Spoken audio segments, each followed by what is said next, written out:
Hello guys, welcome to next level. నిన్న gate and Genco స్టూడెంట్స్కి strategy సెషన్లో 2 pillars ఆఫ్ యువర్ ప్రిపరేషన్ అని ఒక సెషన్ చేశాను కదా. అందులో సెకండ్ పార్ట్ ఇప్పుడు రికార్డ్ చేస్తున్నాను మీ ముందు. సో సెకండ్ పార్ట్ వచ్చి మనకి నిన్న చెప్పినట్టుగానే మీరు ఏ కాంపిటేటివ్ ఎగ్జామ్ ప్రిపరేషన్ చేసినా సరే టూ ఇంపార్టెంట్ పిల్లర్స్, అంటే మీ ప్రిపరేషన్ ప్రాపర్గా జరగడానికి ఇంపార్టెంట్ పిల్లర్స్ అనేవి. ఒకటి previous year question papers, second అది జెన్కో అవ్వచ్చు, ట్రాన్స్కో అవ్వచ్చు, ఇంకా డిస్కమ్స్ అవ్వచ్చు, గేట్ ఎగ్జామ్ అవ్వచ్చు, engineering service examination, any examination ఒకటని కాదు, దానికి ప్రీవియస్ ఇయర్ క్వశ్చన్ పేపర్స్ అనేవి చాలా ఇంపార్టెంట్. సెకండ్ థింగ్ ఏంటంటే టెస్ట్ సిరీస్. మన మోస్ట్ కామన్గా చేసేది ఏంటంటే మనం ఎంత ప్రిపేర్ అయినా ఫస్ట్ థింగ్ ఏంటి, మీరు మిమ్మల్ని ఎగ్జామినర్తో సమానంగా ప్రిపేర్ అవుతున్నామా లేదనేది గేజ్ చేసుకోవాలి. సెకండ్ థింగ్ ఏంటంటే మన ప్రిపరేషన్ లో ఎగ్జామ్ టైంలో తప్పులు చేయడానికి చాలా ఛాన్సెస్ ఉంటాయి. ఎందుకంటే మనం రియల్ టైం ఎగ్జామ్ చేస్తున్నప్పుడు సిల్లీ మిస్టేక్స్ చాలా చేస్తాం. వాటిని అవాయిడ్ చేయడానికి, ఎగ్జామినేషన్ ప్రెజర్ పోవడానికి టెస్ట్ సిరీస్ అనేది చాలా ఇంపార్టెంట్. రెండింటి గురించి నేను డిస్కస్ చేస్తాను ఈ వీడియోలో. కుదిరితే జాబ్ చేస్తూ జెన్కో, ట్రాన్స్కో ఎగ్జామినేషన్స్ కానీ వేరే ఎగ్జామ్స్ ప్రిపేర్ అయ్యే వాళ్ళ కోసం కూడా కొన్ని పాయింట్స్ యాడ్ చేస్తాను. దానికి సెపరేట్ సెషన్ చేద్దాం అనుకున్నాను, బట్ ఇందులో కూడా కొంచెం కవర్ చేస్తాను కుదిరితే. సో ఇక్కడ చాలా విండీగా ఉంది, అంటే నేను ఆస్ట్రేలియాలో ఉన్నాను కదా, పెర్త్ దగ్గర ఒక వైన్ వ్యాలీ అని చెప్పి, స్వాన్ వ్యాలీ అని, ఇక్కడ వైన్ యార్డ్స్ అనమాట. ఇవన్నీ చూస్తానంటే చూడొచ్చు.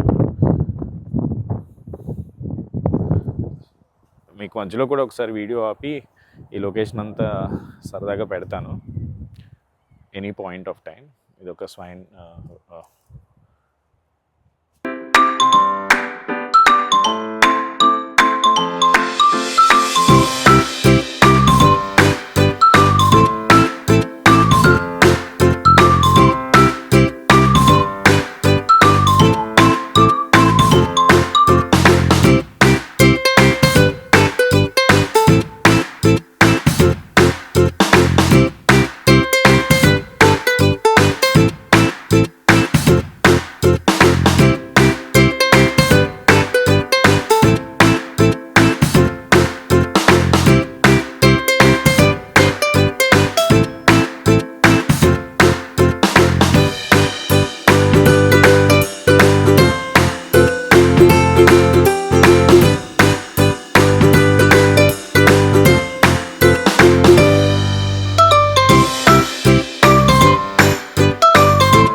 సో వీడియోకి వచ్చేసరికి ఓకే. సో టెస్ట్ సిరీస్ గురించి మాట్లాడదాం. టెస్ట్ సిరీస్ గురించి మాట్లాడే ముందు ఫస్ట్లీ ఛానల్ ఇప్పటివరకు సబ్స్క్రైబ్ చేసి ఉండకపోతే దయచేసి సబ్స్క్రైబ్ చేయండి.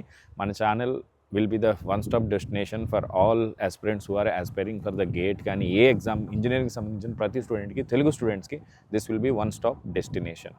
మన ఛానల్కి ఆల్రెడీ 15,000+ సబ్స్క్రైబర్స్ వచ్చారు. తెలుగులో this will be going to be a leading channel for sure. ఇప్పుడు టెస్ట్ సిరీస్ గురించి మాట్లాడదాం. టెస్ట్ సిరీస్కి వచ్చేసరికి అందరూ చేసే తప్పు ఏంటంటే, గేట్లో చూసుకుంటే చాలా టెస్ట్ సిరీస్ ఉన్నాయి, ఒక్కటి కూడా సరైన టెస్ట్ సిరీస్ లేదు. నేను ఫ్రాంక్గా చెప్తున్నాను, ఓపెన్గా చెప్తున్నాను. ప్రతి టెస్ట్ సిరీస్లోని అన్నెసరీ క్వశ్చన్స్ చాలా ఉంటాయి. మనం టెస్ట్ సిరీస్ రాసినప్పుడు ఏం జరుగుతుందంటే, ఆ క్వశ్చన్స్ చూసి, దాని ఆన్సర్స్ చూసి, అరే నాకు సరైన మార్క్స్ రావట్లేదు, నా ప్రిపరేషన్ సరిగ్గా జరగట్లేదు అని భయపడి ప్రిపరేషన్లో నెగిటివిటీ పెరిగిపోతుంది. Original purpose of test series first అర్థం చేసుకోండి. టెస్ట్ సిరీస్ ఎందుకు రాయాలి? నేను థర్డ్ ఇయర్లో, నేను బీటెక్లో ఉండగా గేట్ రాశాను. నాకు ఒరిజినల్గా చెప్పాలంటే 100 బిలో ర్యాంక్ రావాలి ఆ ఇయర్లో, కానీ 1200 ర్యాంక్ వచ్చింది. ఎందుకురా అంటే, నేను ఇంటికి వచ్చిగా చూస్తే తెలిసినవి చాలా బిట్లు మిస్టేక్స్ చేసేసాను. ఆ ఇయర్ నేను చేసిన మిస్టేక్ ఏంటంటే, నాకు తెలియంది నేను టెస్ట్ సిరీస్ రాయాలని నాకు తెలియలేదు. మాక్ టెస్ట్లు కానీ ఇవేమీ రాయలేదు. అప్పట్లో ఇంత టెస్ట్ సిరీస్ లేవు, అన్నీ ఆఫ్లైనే ఉండేవి. కానీ రాయకుండా డైరెక్ట్గా ఎగ్జామ్ రాయడం వల్ల ఆన్ టైం ఎగ్జామ్లో టైం మేనేజ్మెంట్ చేయడం సరిగ్గా చేయలేదు. నాకు సపోజ్ ఒక సబ్జెక్ట్ బాగా ఇష్టం, ఆ సబ్జెక్ట్లో టఫ్ క్వశ్చన్ వచ్చినా దాని మీద టైం వేస్ట్ చేసేయడం, ఇలాంటి మిస్టేక్స్ చేశాను. నెక్స్ట్ ఇయర్ దీన్ని నేను రెక్టిఫై చేసుకుని అరౌండ్ 300 ఒక మంచి డీసెంట్ ర్యాంక్ తెచ్చుకోవడానికి ఈ టెస్ట్ సిరీస్ చాలా బాగా హెల్ప్ అయింది. సో అందుకే నేను ఏం చెప్తానంటే, మీరు గేట్ రాస్తే, గేట్ కానీ జెన్కో, ట్రాన్స్కో ఏది ప్రిపేర్ అయినా టెస్ట్ సిరీస్ మీ ఎగ్జామినేషన్ ప్రిపరేషన్లో చాలా ఇంపార్టెంట్ రోల్ ప్లే చేస్తుంది. అల్టిమేట్ పర్పస్ ఏంటి టెస్ట్ సిరీస్ కంటే, మీ మిస్టేక్స్ని ఐడెంటిఫై చేసుకోవడం. మీరు ఎప్పుడు ఎగ్జామినేషన్లో 2 things very important. Your accuracy is very important. Second thing ఏంటంటే మీ టైం మేనేజ్మెంట్. యాక్యురసీకి ప్రీవియస్ ఇయర్ క్వశ్చన్స్ పేపర్స్ మనకి పనికొస్తాయి. మన దాన్ని ఏమన్నా టైం మేనేజ్మెంట్కి మనకి ఏం కావాలి, టైం మేనేజ్మెంట్కి మనకి హెల్ప్ చేసేది టెస్ట్ సిరీస్. సో టెస్ట్ సిరీస్లో క్వశ్చన్స్ చూసి ఎప్పుడు కూడా మీరు నెగిటివ్గా తీసుకోకండి. ఏ టెస్ట్ సిరీస్ కూడా టీచర్ చేయరు. నేను ట్రై చేస్తున్నాను ఒక టెస్ట్ సిరీస్ని టీచర్స్ చేసి మంచిగా ఎగ్జామ్ ఓరియంటెడ్గా లాంచ్ చేయడానికి, దాన్ని జెన్కో ట్రాన్స్కోకి గేట్కి కూడా. కానీ మార్కెట్లో ఉండే టెస్ట్ సిరీస్ అన్నీ కూడా సబ్జెక్ట్ మ్యాటర్ ఎక్స్పర్ట్స్ అంటారు వాళ్ళని, లేదా ఇంటెన్స్గా తీసుకుని ప్రీవియస్ ఇయర్ ర్యాంకర్స్ని తీసుకుని వాళ్ళతో క్వశ్చన్స్ తయారు చేయించే ఆ టెస్ట్ సిరీస్ అనేది తయారు చేస్తారు. సో అది గుర్తుపెట్టుకోండి మీరు. కాబట్టి అందులో వచ్చే క్వశ్చన్స్ ఒకవేళ మీకు తెలియని టాపిక్ నుంచి వచ్చినా, ఒకవేళ ఆ క్వశ్చన్స్ అనేవి మీకు బాగా టఫ్గా అనిపించినా సరే, మీరు ఎప్పుడు కూడా దాన్ని నెగిటివ్గా తీసుకోకండి. మనం టెస్ట్ సిరీస్ రాసే పర్పస్ ఏంటి, సిల్లీ మిస్టేక్స్ అవాయిడ్ చేయడానికి. అది నాకు గేట్లో ఒక 10 మార్క్స్ సేవ్ చేస్తుంది. సో టెస్ట్ సిరీస్ నుంచి మనం కొత్తగా నేర్చుకోవడానికి కాదు. టెస్ట్ సిరీస్లో క్వశ్చన్స్కి గేట్ ఎగ్జామ్లో మీకు రియల్గా వచ్చే క్వశ్చన్స్కి అసలు సంబంధమే ఉండదు, గేట్ ఎగ్జామ్ అన్నా జెన్కో ట్రాన్స్కో అన్నా. సో టెస్ట్ సిరీస్ని నేను ఎప్పుడు ఒక ప్రీవియస్ ఇయర్ క్వశ్చన్ పేపర్స్ ఎలా ఉంటాయో ఆ స్టాండర్డ్లో తయారు చేయగలిగిన టెస్ట్ సిరీస్ ఇప్పటివరకు ఒకటి కూడా లేదు. వితిన్ 1 ఇయర్ నేను వర్క్ స్టార్ట్ చేశాను, దాని గురించి లాంచ్ చేస్తాను. కానీ మీకు ఏం చెప్తున్నానంటే, టెస్ట్ ఎప్పుడు రాయాలి అనేది ఫస్ట్ పాయింట్. టెస్ట్ సిరీస్ని ఎలా వాడుకోవాలో చెప్పాను కదా. దాంట్లో వచ్చే మార్క్స్ని నెగిటివ్గా మీరు ఏ రోజు చూడొద్దు. అందులో నెగిటివ్ మార్క్స్ వచ్చినా సరే దాన్ని తట్టుకోండి. ఆ నెగిటివ్ మార్క్స్ చూసి మీ ప్రిపరేషన్ ఏదో పాడైపోతుంది, మీకు ఇన్ని మార్క్స్ వచ్చినాయి టెస్ట్లో అంటే రావాల్సిన మార్క్స్ రావట్లేదని ఎప్పుడూ అనుకోకండి. ఎందుకంటే టెస్ట్ సిరీస్ మార్క్స్కి మీ గేట్ ఎగ్జామ్ మార్క్స్కి సంబంధమే ఉండదు. కానీ మీరు టెస్ట్ సిరీస్ రాసినప్పుడు ఏమేమి మిస్టేక్స్ చేస్తున్నారో రాసుకోండి. ఈ మిస్టేక్ నెక్స్ట్ టైం రిపీట్ కాకుండా చూసుకోండి. మిస్టేక్ నుంచి ఎప్పుడైతే మీరు చదువుతారో అది మీరు జీవితంలో మర్చిపోలేరు. కాబట్టి ఆ మిస్టేక్స్ కోసం, సిల్లీ మిస్టేక్స్ని అవాయిడ్ చేయడం కోసం టెస్ట్ సిరీస్. ఒక సబ్జెక్ట్ మొత్తం పూర్తిగా చదివేసిన తర్వాత దాన్ని రివైజ్ చేసుకోవడానికి టెస్ట్ బాగా హెల్ప్ అవుతుంది. మన కోర్స్లో కూడా నేను ఎవ్రీ వీక్ టెస్ట్ ఇంటిగ్రేట్ చేశాను. సబ్జెక్ట్ అయిపోయిన వెంటనే టోటల్ సబ్జెక్ట్ మీద టెస్ట్ కూడా కండక్ట్ చేస్తాను. సో మీకు ఏంటంటే total revision of the subject అవ్వడానికి, అంటే మనకి ఎప్పుడు ఒక భయం ఉంటుంది, నేను చదివింది గుర్తుంటుందా లేదా, మర్చిపోతున్నానేమో అనే ఒక భయం ఉంటుంది కదా. ఆ భయం పోవడానికి టెస్ట్ రాసినప్పుడు ఏమవుతుందంటే, ఇవన్నీ నా ఎక్స్పీరియన్స్తోనే చెప్తున్నాను, నేను ఇన్ని సబ్జెక్ట్స్ గుర్తుపెట్టుకోగలను అని అనుకునేవాడిని. ఎగ్జామ్ రాసినప్పుడు ఏమనిపింది, అన్నీ నాకు గుర్తొచ్చేవి. అప్పుడు ఓకే, కాన్ఫిడెన్స్ బిల్డప్ అయ్యేది. ఏదైనా మర్చిపోయినా సరే నా షార్ట్ నోట్స్లో అప్డేట్ చేసుకున్నాను, ఈ ఫార్ములా ఎగ్జామ్ టైంలో గుర్తు రాలేదు. ఓకే, అంటే ఒక సబ్జెక్ట్ని హోలిస్టిక్గా రివైజ్ చేయడానికి బెస్ట్ ఆప్షన్ ఏంటంటే టెస్ట్ సిరీస్. అట్లా యూస్ చేసుకోండి test series. So test series first రోజు నుంచే రాసే ఎక్కర్లేదు, ఒక సబ్జెక్ట్ అయినా కంప్లీట్ అవ్వండి. అయినాక సబ్జెక్ట్ వైజ్ టెస్ట్ సిరీస్ రాయండి, మిక్స్డ్ ఎగ్జామ్స్ టెస్ట్ సిరీస్ రాయండి. అది కాకుండా మనకి ఎగ్జామ్ దగ్గరికి వచ్చాక, ఎగ్జామ్ 1 మంత్ ఉండగా మాక్ టెస్ట్లు ఇవ్వడం మొదలు పెట్టాలి. Every week 1 mock test. Last 1 వీక్లో ఎక్కువ నెంబర్ ఆఫ్ మాక్ టెస్ట్లు ఇస్తే మనకి ఎగ్జామ్కి మీ బాడీ కానీ మీ మైండ్ కానీ రెడీ అయ్యి ఎగ్జామ్ టైంలో రియల్గా బాగా ప్రిపేర్ చేస్తారు. సో మళ్ళీ గుర్తుపెట్టుకోవాల్సింది ఏంటంటే, మనం అంతా చేసినా సరే టెస్ట్ సిరీస్లో అన్నీ చేసేస్తాం, ఎగ్జామ్ టైంలో మీ ఒరిజినల్ ఎగ్జామ్కి టెస్ట్ సిరీస్కి సంబంధం ఉండాల్సిన రూలే లేదు. ఎగ్జామ్ అనేది చాలా డైనమిక్గా ఎప్పుడైనా ఎలా అయినా మారిపోవచ్చు. కాబట్టి మీ రిజల్ట్ ఆ టెస్ట్ సిరీస్లో వచ్చే రిజల్ట్ టెస్ట్ గురించి ఎప్పుడు కొరిలేట్ చేసుకోవద్దు. టెస్ట్ సిరీస్ని ఒక టూల్లా యూస్ చేసుకోండి. ఎట్లా, మన టైం మేనేజ్మెంట్కి, మన సిల్లీ మిస్టేక్స్ అవాయిడ్ చేయడం కోసం, టైమ్లీ రివైజ్ చేయడం కోసం, ఈ మూడిటికే మీరు టెస్ట్ సిరీస్ వాడుతున్నారు. అంతేగాని ఆ టెస్ట్ సిరీస్లో వచ్చే ర్యాంక్ చూసుకుని నాకంటే ఎంతమంది ముందున్నారు, వెనుకున్నారు, అసలు టెస్ట్ సిరీస్లో ఇచ్చే ర్యాంకులు కూడా ఒరిజినల్ కాదు, ఎవరికి తెలియదు. ఆ టెస్ట్ సిరీస్లో అందరూ రిజిస్టర్ అవ్వరు కాబట్టి దాంట్లో వచ్చే మార్క్స్కి మీకు అసలు సంబంధం లేదు. ఆ మార్క్స్ని ఎప్పుడు పట్టించుకోవద్దు. అందులో ఎప్పుడైనా వింత క్వశ్చన్లు వస్తాయి. ఒకసారి టెస్ట్ సిరీస్లో అన్నెసరీ ట్విస్టులు పెడతాడు. డిఫికల్ట్ క్వశ్చన్ అంటే ఎలా ఉండాలంటే, దాని నుంచి మనం ఎంతో కొంత నేర్చుకోవాలి. టెస్ట్ సిరీస్లో ఉండే క్వశ్చన్స్ అలా ఉండవు, ఎందుకంటే అవి టీచర్స్ చేయరు కాబట్టి. అర్థమైందా? సో టెస్ట్ సిరీస్లో ఉన్న నెగిటివిటీని తీసేయండి, దాంట్లో వచ్చే మార్క్స్ని పట్టించుకోవద్దు. ఎప్పుడు రాయాలి, ఒక సబ్జెక్ట్ అయినా కంప్లీట్ అయిన దగ్గర నుంచి టాపిక్ వైజ్ టెస్ట్ రాస్తారా మీరు, సబ్జెక్ట్ వైజ్ టెస్టులు రాయొచ్చు, and mixed subject wise total మొత్తం కలిపి కూడా రాయొచ్చు. నేను జిఎఫ్జిలో ఒక టెస్ట్ సిరీస్ చేస్తున్నాను. దాంట్లో ఏంటంటే సబ్జెక్ట్కి 2 టెస్టులు పెట్టాం మేము. అంటే టాపిక్ ఫస్ట్ 3 చాప్టర్స్ ఒక test, second 3, next 2-3 subjects mixed test ఒకటి పెట్టాం, సబ్జెక్ట్ వైజ్ టెస్ట్ ఒకటి పెట్టాం, మాక్ టెస్ట్. అది ఒక టెస్ట్ సిరీస్ ఉండాల్సిన ప్యాటర్న్. నేను మన దాంట్లో కూడా అదే ప్యాటర్న్ ఫాలో అవుతాను. ఎట్లా అంటే, లాంచ్ చేసినప్పుడు మీకు చెప్తాను. మన స్టూడెంట్స్కి అయితే నేను ఆల్రెడీ రిజిస్టర్ అయిన స్టూడెంట్స్కి ఖచ్చితంగా ఫ్రీగానే ఇస్తాం మనం. సో ఎప్పుడు టాపిక్ వైజ్ టెస్ట్లు ఉండాలి మనకి, నెక్స్ట్ టోటల్ సబ్జెక్ట్ టెస్ట్ ఉండాలి, మిక్స్డ్ సబ్జెక్ట్ టెస్ట్ ఉండాలి, total subjects test, mock test అన్నీ ఉండాలి. సో మీరు కూడా అన్నీ అటెంప్ట్ చేయాలి. సో పీవైక్యూస్ ఎంత ఇంపార్టెంట్, టెస్ట్ సిరీస్ కూడా అంత ఇంపార్టెంట్. ఇవన్నీ ఏంటంటే మీరు పెట్టిన ఎఫర్ట్స్కి ఎన్హాన్స్మెంట్, రిజల్ట్ ఎన్హాన్స్ అవ్వడానికి బాగా హెల్ప్ అవుతాయి. సో దీంతోపాటు ఇప్పుడు ఒక పాయింట్, మన నెక్స్ట్ లెవెల్లో ఈరోజు gate, EC electrical new batches, Genco Transco వాళ్ళకి ఎలక్ట్రికల్ న్యూ బ్యాచ్ కూడా స్టార్ట్ అవుతుంది. ఈసీ బ్యాచ్ కూడా అడుగుతున్నారు, కొంచెం టైం ఇవ్వండి, ఆలోచించి చెప్తాం. సో న్యూ బ్యాచ్ వచ్చి ఈవినింగ్ 6 PMకి మెషిన్స్తో స్టార్ట్ అవుతుంది ఎలక్ట్రికల్ వాళ్ళకి, ఈసీ వాళ్ళకి ఈడీసీతో స్టార్ట్ అవుతుంది. 2 very very very important. Already మన గేట్ వాళ్ళకి అయితే మ్యాథ్స్ ఆల్మోస్ట్ కంప్లీట్ అవుతుంది, యాప్టిట్యూడ్ కూడా మంచి స్వింగ్లో రన్ అవుతుంది. సో ఇప్పటి వరకు అటెండెన్స్ స్టూడెంట్స్ అయితే very positive and I'm always happy to help my students. చాలామంది మెసేజ్ చేస్తూ ఉంటారు, అంటే సార్ తెలుగులో మీరు స్టార్ట్ చేసినందుకు, అంటే పెద్ద పెద్ద ఎడ్టెక్ ప్లాట్ఫామ్స్ కూడా చేయలేనివి మనం చేయగలుగుతున్నాం కదా. సో దానికి చాలామంది అంటే మాకు అర్థం చేసుకుంటూ చదవడానికి ఛాన్స్ వచ్చింది సార్, ఇంక సబ్జెక్ట్ రాదు అని అనుకున్న వాళ్ళకి కూడా అర్థమయ్యేలా చెప్పారు సార్ అని చెప్తున్నప్పుడు I feel very happy and more responsible. నేను క్వాలిటీలో అయితే ఏ రోజు కాంప్రమైజ్ కాను. నేను ఒక టీచర్ మాట్లాడుతూ కూడా మీరు అంత పే చేస్తే మీకు మిగిలేదు. నేను టు బీ ఫ్రాంక్ ఈ ఇయర్ నేను ప్రాఫిట్స్ అవన్నీ ఆలోచించుకుంటానే ఏ బ్యాచ్ స్టార్ట్ చేసినా సరే, even it is from my pocket also okay అని చెప్పి ఆ డెడికేషన్తోనే స్టార్ట్ చేశాను. ఇర్రెస్పెక్ట్ అదర్ ఇన్స్టిట్యూట్స్కి మనకే ఉన్న డిఫరెన్స్ ఏంటంటే under any case I don't compromise on quality. నా దగ్గర ఒక్క స్టూడెంట్ జాయిన్ అయినా సరే అతనికి నేను ఫుల్ సిలబస్ కంప్లీట్ చేయడం నా బాధ్యతగా తీసుకుంటాను. ఎందుకంటే ఇలాంటి మిస్టేక్స్ వేరే ఇన్స్టిట్యూట్స్ చేస్తున్నప్పుడు నేను చూశాను. 10 మందే ఉన్నారు సార్, మీరు సిలబస్ ఫాస్ట్గా చెప్పేయండి సార్, లేదా తక్కువ మంది ఉన్నారు సార్, ఇంతలో చెప్పేయండి సార్, లేదా ఈ స్కిప్ చేసేద్దాం సార్, ఆ వీడియోస్ ఇచ్చేద్దాం సార్ అంటారు. మన దగ్గర నేను ఆ పాలసీ ఎప్పుడూ ఫాలో కాను. I feel more responsible. అది 1 స్టూడెంట్స్ జాయిన్ అయినా 1000 స్టూడెంట్స్ జాయిన్ అయినా అది ఇన్స్టిట్యూట్గా అది నా responsibility to finish your syllabus on time with quality. అందులో at any cost there will not be any compromise. So ఈ రోజు వరకు మనకి 50% ఆఫర్ ఉంటుంది. నెక్స్ట్ లెవెల్ 50 కోడ్ యూస్ చేసుకోండి కోర్సెస్లో. కోర్స్ లింక్ నేను వీడియో డిస్క్రిప్షన్లో ఇస్తాను.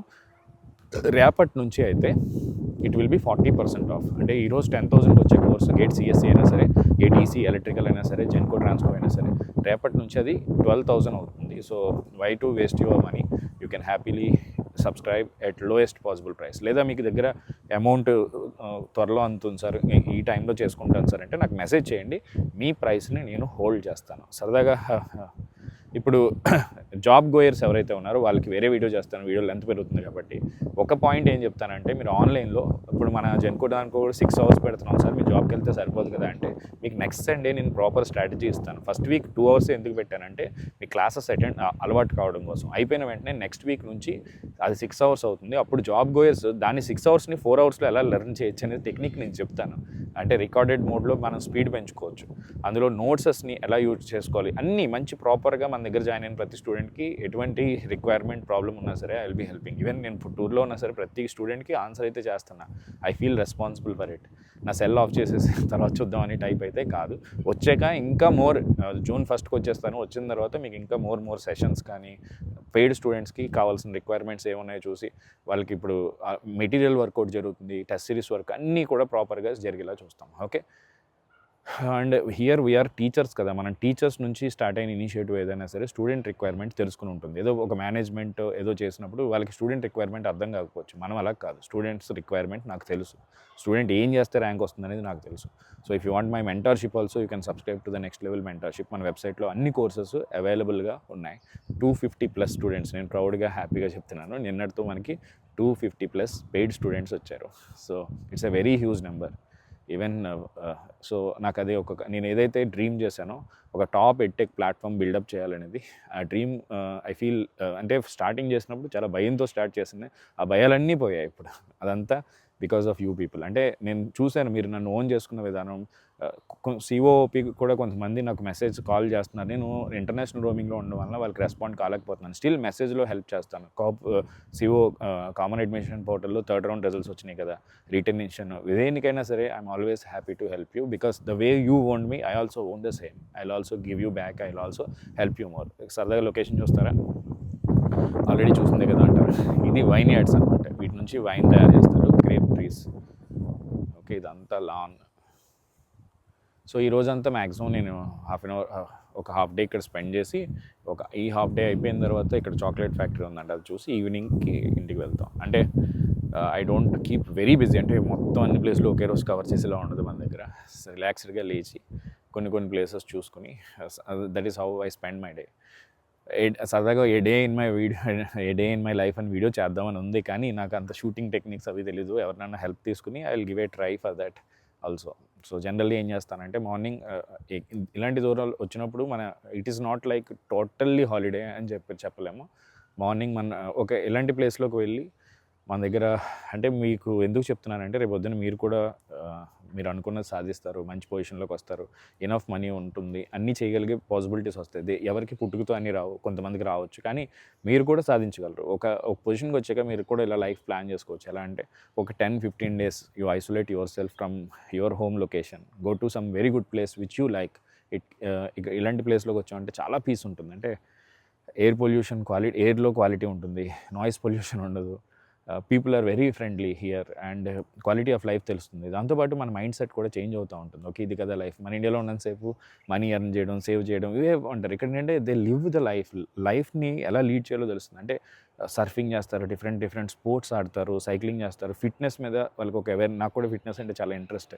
సో మనం ఇలా దూరంగా వచ్చి ఒక వన్ డే డైలీ మన వర్క్ స్మాల్గా చేసుకుంటూనే, మీకు ఒకవేళ సాఫ్ట్వేర్లో దాంట్లో చేరైనా రిమోట్ జాబ్ ఉంటుంది కదా, లేదా హాలిడేస్ తీసుకుంటారు, మిమ్మల్ని మీరు డెవలప్ చేసుకోవడానికి ఒక 10 days తీసుకోవచ్చు. నేనైతే ఏం చేస్తానంటే మార్నింగ్ రొటీన్ స్టార్ట్ చేస్తాను. లేచిన తర్వాత మంచిగా జిమ్ ఇప్పుడు చేయట్లేదు, generally I will do the gym and all, లేదా ఏదో ఒక ఫిజికల్ యాక్టివిటీ చేస్తాం. చేసిన తర్వాత వచ్చి బ్రేక్ఫాస్ట్ అయ్యాక ఒక చిన్న ప్లేస్ చూస్తాం, మంచి సరదాగా రోమ్ చేస్తాం, వెనక్కి వచ్చేస్తాం. చిన్న వర్క్స్ ఉంటే మన ఆఫీస్ చేసుకుంటాం, లేదా నేను ప్లాన్ చేసుకుంటాను వీడియోస్ ఏం చేయాలి, మన ఇన్స్టిట్యూట్ మన నెక్స్ట్ లెవెల్ నెక్స్ట్కి ఎలా తీసుకురావాలి, ఏమేమి ఇనిషియేటివ్స్ పెడితే బాగుంటుంది, ఇవన్నీ ఆలోచించుకొని నా డే ఫినిష్ అవుతుంది. అంటే తర్వాత ఈవినింగ్ వచ్చేసరికి నాకు మెసేజెస్ ఎన్నైతే వస్తాయో అన్నింటికి రిప్లై ఇవ్వడం. That is how I will do it. అంటే రొటీన్గా ఒక ప్లేస్ నుంచి మనం దూరం ప్లేస్కి వచ్చినప్పుడు మన మైండ్ కొంచెం ఫ్రీ అయ్యి థాట్స్ పెరుగుతూ ఉంటాయి, ఇంప్రూవ్ అవుతూ ఉంటాయి, అండ్ మనకు ఒక రిలాక్సేషన్ వస్తుంది. You will get a push to restart and work more again. So these are the different kind of principles or activities I follow in my life and I'm just sharing with you also. Thank you guys. Channel subscribe చేసి ఉండకపోతే subscribe చేయండి. వీడియోలో మీకు ఏ part బాగా నచ్చిందో సరదాగా నాకు comment చేయండి. కామెంట్స్ చూసి ఐ ఫీల్ మోర్ హ్యాపీయర్.